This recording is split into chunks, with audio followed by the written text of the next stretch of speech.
I'm just a guy who loves Disney that has way too much time on his hands. If anybody from Disney is watching, please don't sue me. I'm here to rate, review, and describe all of your favorite things from the magical world of Disney. I'm File91e and welcome to my Disney News and Reviews.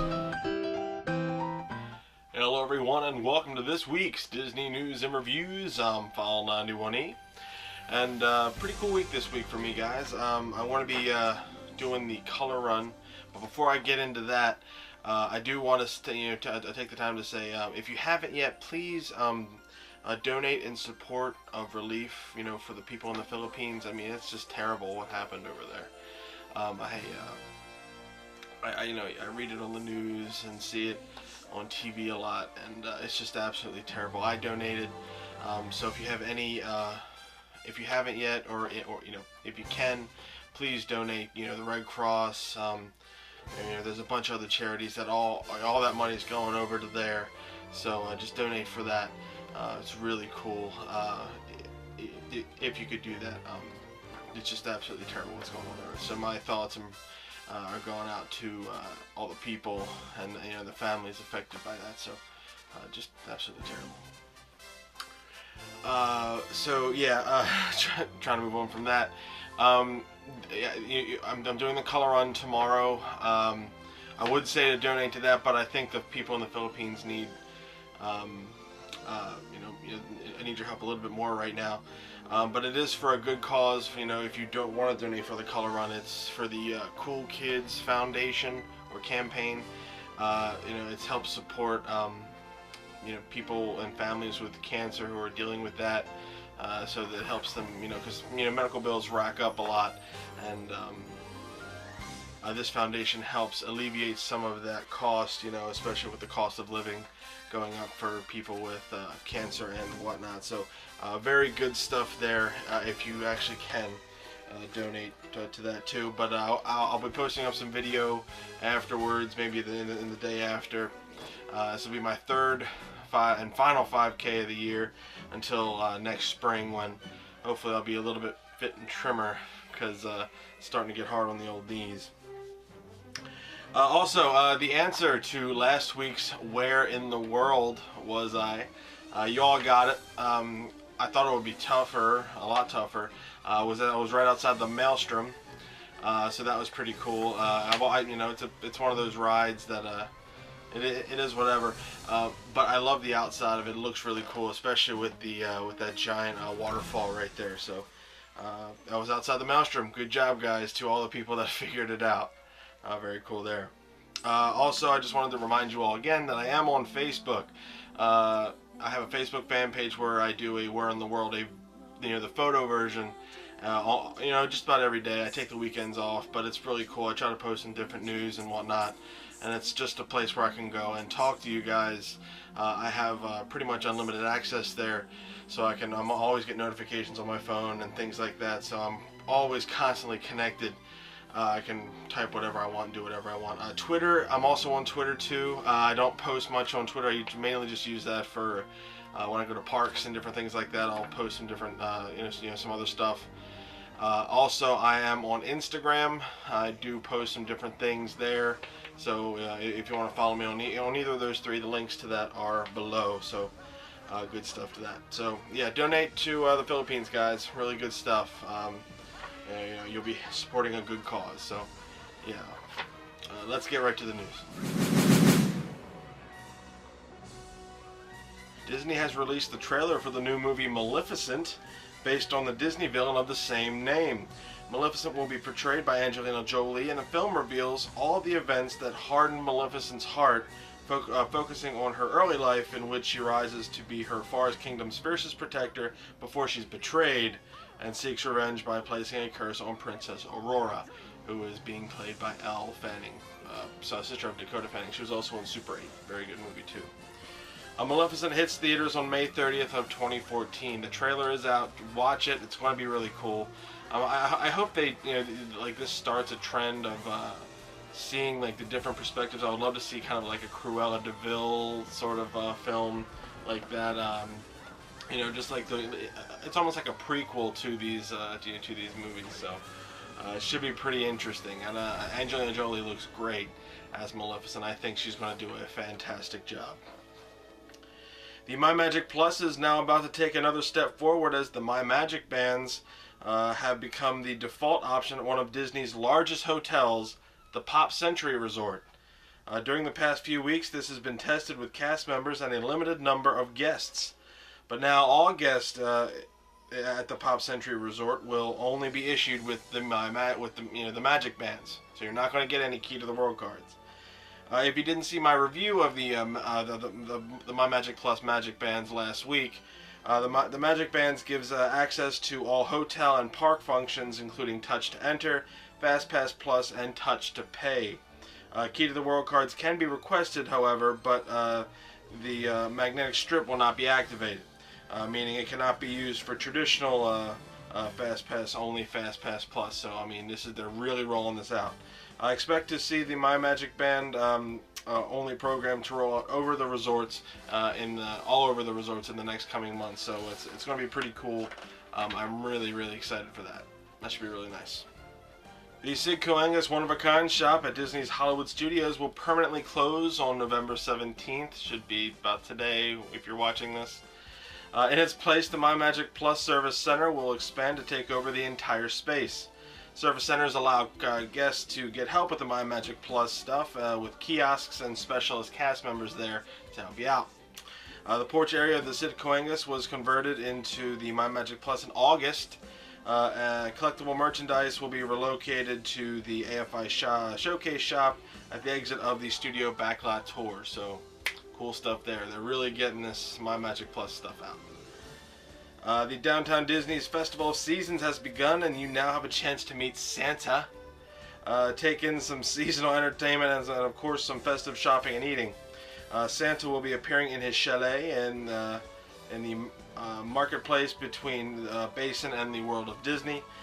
His times are November 15th to the 28th from 5 to 10 p.m., November 29th to December 24th from noon to 10. However, Santa Goofy will be appearing from Christmas Day to December 29th from 3 to 10 p.m. Obviously, because Santa needs some time to sleep, kids. He needs some time to sleep. Look out for stilt walkers, toy soldiers, and storytellers throughout Downtown Disney during this whole Christmas season. So very cool, very fun, festive stuff. I'm really looking forward to going down to Disney World one day during Christmas. The Comedy Warehouse is once again returning to Disney's Hollywood Studios for the busy holiday season. Look for shows to begin around December 21st and go all the way through January 5th of next year. That's fun stuff. The comedy stuff there is just absolutely great. You guys should check that out. And finally, following on from the newly redesigned Disney park maps that were released earlier this year, the resorts have now been updated with a similar look. The resort maps and all that stuff, really cool. Taking inspiration from the My Disney Experience apps and website, the maps give a consistent look across the digital and print platforms. So that's really neat, as you saw right there. They look really nice, and it's all even and nice and clean now, which Disney's trying to do that. So cool stuff there. That is the news for this week. Let's get right to the reviews. Alright guys, last week I talked about the MyMagic Plus and the Magic Bands, all that stuff that's being installed in all of the Disney parks and the Disney hotels and whatnot, and I told you that I would talk about Fastpass Plus some other time. Today is that day. There's not really much to say about Fastpass Plus. I'm just trying to give you a good understanding of how the new Fastpass Plus works. I haven't used it personally. So this is more of an overview, but I've talked to a lot of people who went down, so I pretty much understand how it works. I just haven't officially put a wristband on yet and touched it to a thing. That's the only thing that I haven't done with Fastpass Plus. I understand it right now. All the rules and regulations haven't been really set yet regarding the Fastpass Plus. I've heard there are some limitations, but I'll talk about that later. So what is Fastpass Plus? It is the updated version of the old Fastpass system that fully is included with your MyMagic Band wristbands. what the original Fastpass was, if you haven't been to Disney World, you would go grab a ticket, and that ticket would tell you a time, usually an hour, in which you were to return. Then you would go into the special Fastpass line, and then you could get on the ride, thus having a shorter wait time on that attraction, even though you waited while going, through the entire rest of the park. So it was actually, it was a great system. A lot of other parks have followed on from that, so that's really cool. I really enjoyed the Fastpass system. I thought it was great. You could go to the attraction, grab the ticket, and do whatever you needed to do, and then come back. So Disney decided to upgrade this with the new Fastpass Plus, and you can pretty much do that exact same thing, only with a couple of twists and turns. So there's some new things. One, you can reserve your stuff online before you even leave your house. Like if you are a person that has an itinerary and you like to keep an itinerary, you can reserve all of the different times and whatnot that you want. You go online, you go to the My Disney Experience page, or you can even use the app, for your phone or mobile device rather, if you have an iPad or whatnot. And then you can choose, which day which day, which park, which ride, and what time that you want to use your Fastpass for, and that's really cool. It gives you ultimate control. So that's really nice. Like before, you would have to just go in and hope to God that you got a reasonable time. Hopefully it wasn't during lunch hours. You'd have to schedule lunch and other rides around your Fastpass time. So there was a lot of mixing and matching. With this, say you're going to be eating lunch at around 12, and you want to go to Space Mountain at around 2. So you can choose your Fastpass time as 2 to 3. And that is going to be, set, and it will all automatically be transferred to your MyMagic band. Then you would go down to the park, and if you kept that, you would walk up to Space Mountain at around between 2 and 3, and bloop, there you go. Another great thing about this is that you can change your times or rides or anything about your Fastpass Plus at any time throughout the day. You can even change it 5 minutes before your scheduled time to go, with your wristbands and everything.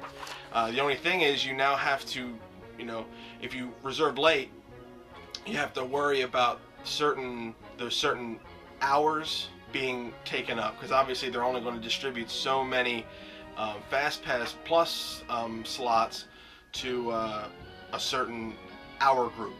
Now that number can be dependent on any number of things. The number of people in the park, how busy it is. So that's kind of what that's like. That was the same way with the original Fastpass. They would just assign a certain number of Fastpasses per hour. So that's really cool. Now here is the only drawback that I see. Now nothing. I just want to come out and say this, that none of these rules have been finalized yet, and they're not going to be finalized until the full rollout of the MyMagic Plus system is. So a lot of this stuff right now is only not speculation, but it's all tentative.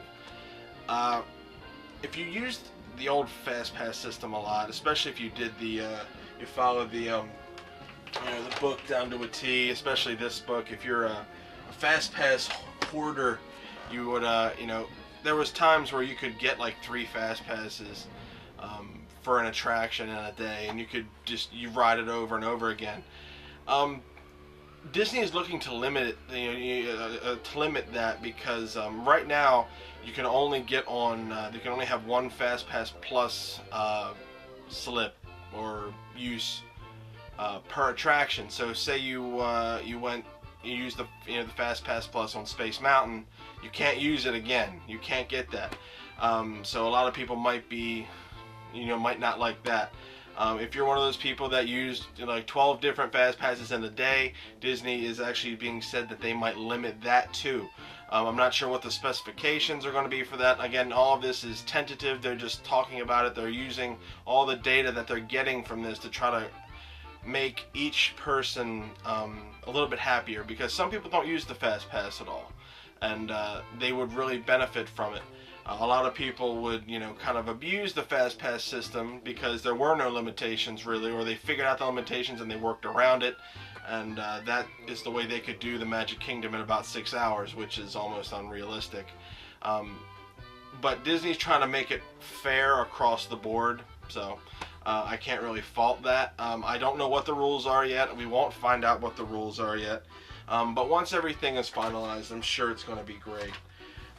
But yeah, that's what the Fastpass Plus system is. I've talked to a ton of people who have said that they enjoyed it. When they went down and were doing testing for it, they enjoyed it. They didn't have any problems with it. There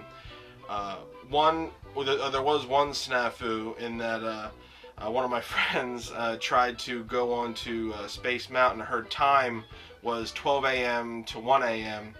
and that was the next day, because I guess there was the extra magic hours.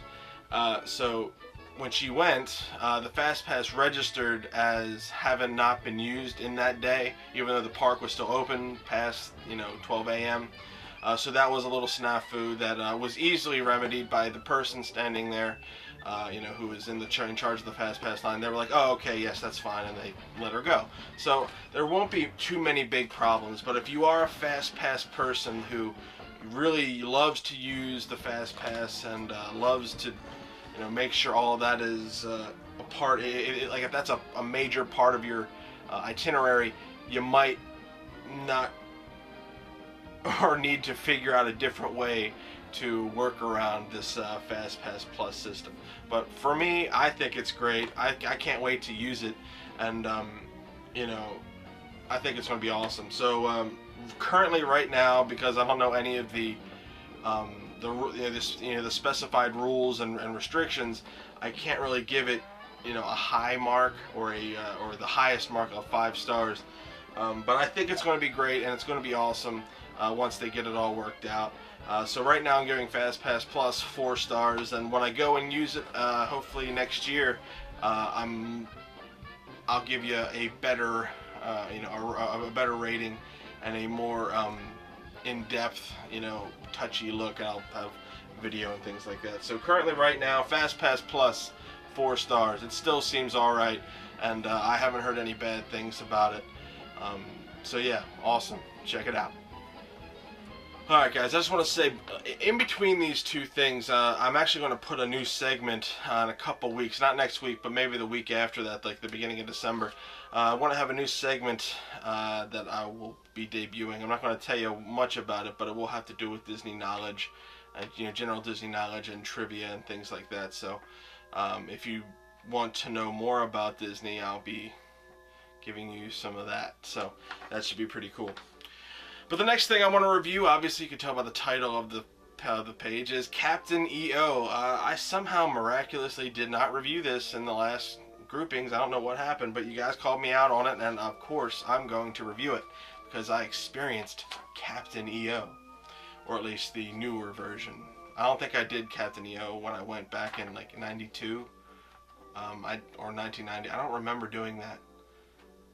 I don't know. Anyway, moving on. Captain EO is located in the Imagination Pavilion in the Future World in Epcot. Some big things happening with that, so just kind of stay tuned while listening to this. This attraction opened on September 12th of 1986. I was just born then. I was a couple months old. And it replaced Magic Journeys originally, and then this closed in 1994, and then it reopened in 2010, 1 year after Michael Jackson's tragic death. They wanted to kind of there was talk about bringing it back maybe for a limited time engagement, like a couple weeks. But it got so popular that they decided, you know what, let's just bring it back, and we'll try to use the current Honey I Shrunk the Kids or Honey I Shrunk the Audience effects to try to duplicate the 4D effects from Captain EO. So you got a modified version of Captain EO when it came out or came back in 2010, and that's the stuff that I remember and experienced back when I went in 2011. Now this attraction was also in Disneyland, Tokyo Disneyland, and Disneyland Paris. If you don't know what Captain EO is, it's a 3D science fiction film starring Michael Jackson as Captain EO and Angelica Houston as the Supreme Leader. It's pretty interesting.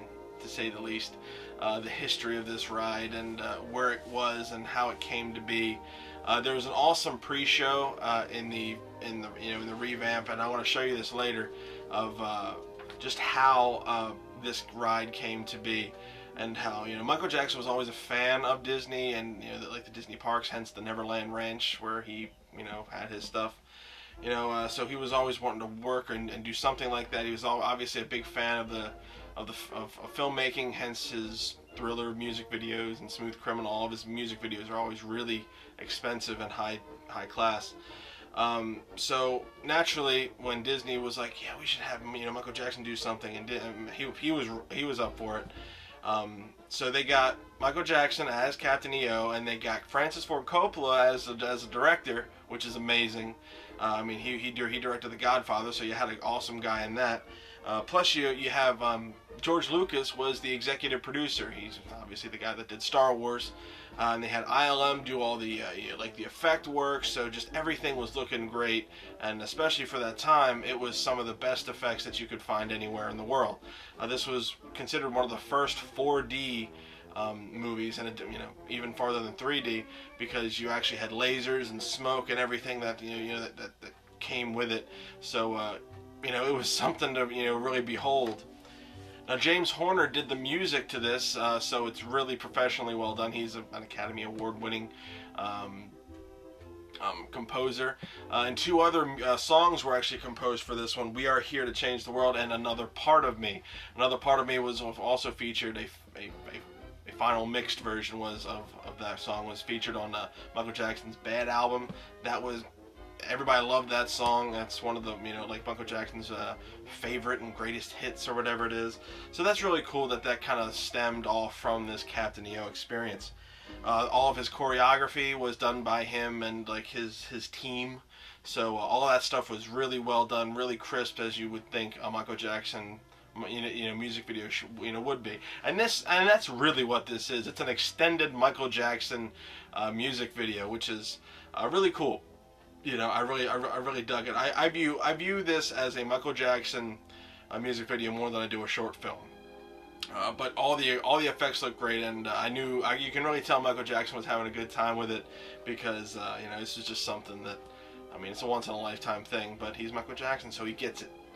Now there are rumors of this ride shutting down because the Imagination Pavilion, and these are rumors, nothing's being confirmed yet, that the Imagination Pavilion might actually shut down for a huge refurbishment because they want to do more with that space in there, and once that goes, this will go. So if that goes, this is going to. This was, again, only supposed to be a limited time thing, and we're going on 3 years now that this ride was brought back. And it was cool when when Michael Jackson passed, unfortunately, there was a lot of nostalgia for his work, and they wanted to bring it back, and it was awesome that they did. But now it's kind of dragging, I'm not even gonna lie. I think they could do more with that space, and hopefully they will, because the Imagination Pavilion is one of the pavilions that I think needs the most work. So I'm hoping that everything will go okay with that. But yeah, so the ride itself, the experience, you go in. This is where the Honey I Shrunk the Audience was. There's that pre-show area where they'd show you it's almost like a 15-minute video on the making of this, and you really get a good opportunity to see how it was made, why it was made, and why things were decided the way they were. How it was just so difficult for them to to get all of this stuff in, and it really was an arduous task of making this movie. But it was a really nice film to see that. So you go in, there's nothing really special there. A guy comes from the Imagination Institute to intro it for you and tell you that this is a modified version. It's not the original, and because the original had smoke and all that stuff. So, but you're still gonna feel some stuff, like the seats moved, because in that arena or in that theater, the seats did move for the Honey I Shrunk the Audience stuff. So pretty much all of the little gags that were in place for Honey I Shrunk the Audience were used in this. Like, when somebody sneezed, something spit at you, it was just kind of, it was all used. They tried to use as much as they could to, to get it all out. And awesome. So once the show started, pretty much Captain EO, played by Michael Jackson, is a star commander who, you know, is flying through space, and he needs to go save this one world. And him and his ragtag team of misfits are the only ones that could do it. So sure enough, they went to the planet, they crash landed, got captured, and what is the only way that Michael Jackson can escape anything? He's going to moonwalk. That's right. He's going to dance his way out, and sure enough, that is what he did. The Supreme Ruler, played by Angelica Houston, she was going to kill him, but now he's dancing. He's yeah, oh yeah. But his stuff, his crew is actually a band, so they morph into this thing and they start playing, and he's dancing, and using his dancing, he converts all of the evildoers into these other dancers, and they're all dancing, and finally they all dance so much that the Supreme Ruler becomes a good person, and then they all dance too, to Just Another Part of Me. It's a whole big dance fest, and you know what? It's Michael Jackson, so you weren't really expecting anything more. So basically, that's the plot to Captain EO. You can go farther into it. I didn't take any video of the actual video of the movie because it's all in 3D and it's all kind of weird looking. But there are a couple videos on here on YouTube that you can look if you want to watch actual Captain EO. You can see the the movie, and it's really great. I enjoyed it, for what it was. I thought I would enjoy it more, but I didn't. But I'm going to give you some video of the pre-show and all that stuff, and I'll come back and talk more about it and give it a review or a rating. So here's my footage from Captain EO. What? Technical difficulties. Oh, lovely. Were you recording that? No.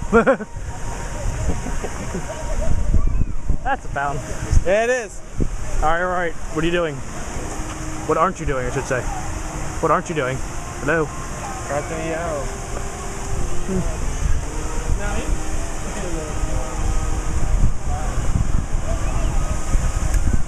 Now turn around. What are you doing? All right, last ride and future one for the day, I think, is going to be Captain EO. Fortunately, I'm not really looking forward to this as much as I would have been for Honey, I Shrunk the Audience, but I am anyway. So let's go do Captain EO and watch Michael Jackson for 15 minutes. Directed by Francis Ford Coppola. Really? Directed by Francis Ford Coppola and effects by ILM. How does this have this much of a budget? It's Michael Jackson.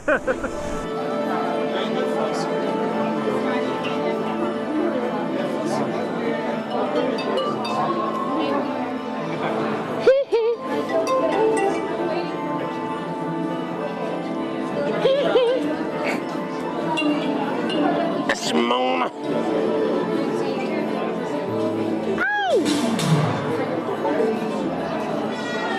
I'm only doing this because I was promised alcohol. This is straight out of 84.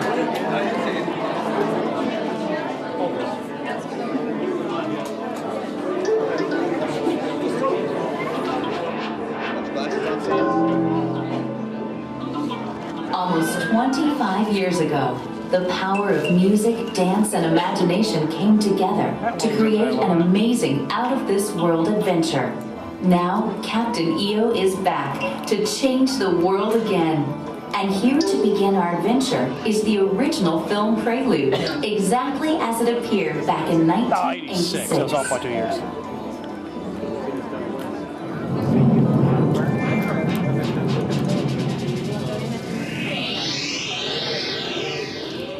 A few years ago, the Walt Disney Company and Kodak invented a totally new way to make 3D movies. An extraordinary camera was custom built and used only once. To create a magical 3D fantasy shown exclusively here at the Walt Disney World in Florida and Disneyland. The show was so popular that Disney and Kodak decided to use the camera again for an even more spectacular show.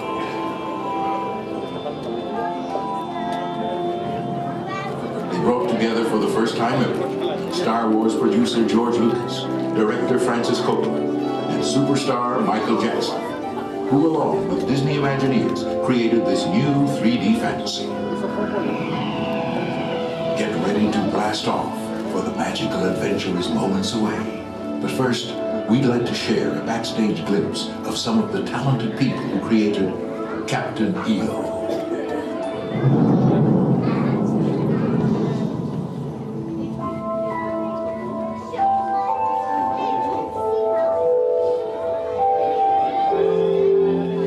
At this time, we ask that you silence your cell phones and refrain from any photography or videotaping of any kind. See, like I told you, nothing, much. I didn't really have I didn't want to film the actual movie because it would have looked weird. But again, if you want to see it, it's on YouTube. Just type in Captain EO and you'll see part 1 of 2, part 2 of 2, whatever. If you want to get a good look at what it is. For the most part, I enjoyed Captain EO, but like I said, I didn't enjoy it as much as I thought I would. I didn't remember it as a kid, so this was essentially my first viewing, and so I didn't have that nostalgia factor in there. Some people do, and really love Captain EO. It has a huge cult following, so I can't love it as much as they did, but I did enjoy it, for what it was, and I can pretty much kind of be objective about this. For what it was great. The effects were 80s-tastic and cheesy, but had they redone it, it would have taken some of that classy, kitschy feel away. Most of the people that were with me, they didn't really like it as much as I did, but I enjoyed it enough, and it was one of those attractions that I could have either gone on or didn't go on upon after viewing it. So that's what I'm going to give it. I'm going to give Captain EO 3 stars. You can get on this attraction if you want to, especially if you're kind of into Disney history. It's one of those things to say, yeah, I was on Captain EO. I know what that's all about. I understand it. But if you're not, it's not one of those attractions you really have to get on. The Imagination Pavilion is lacking so much, and I really hope that they update it and upgrade it. And because there's so much that can be done. It's the Imagination Pavilion, and you're limited on imagination? Really? Come on, guys. Use your imaginations and come up with something for the Imagination Pavilion.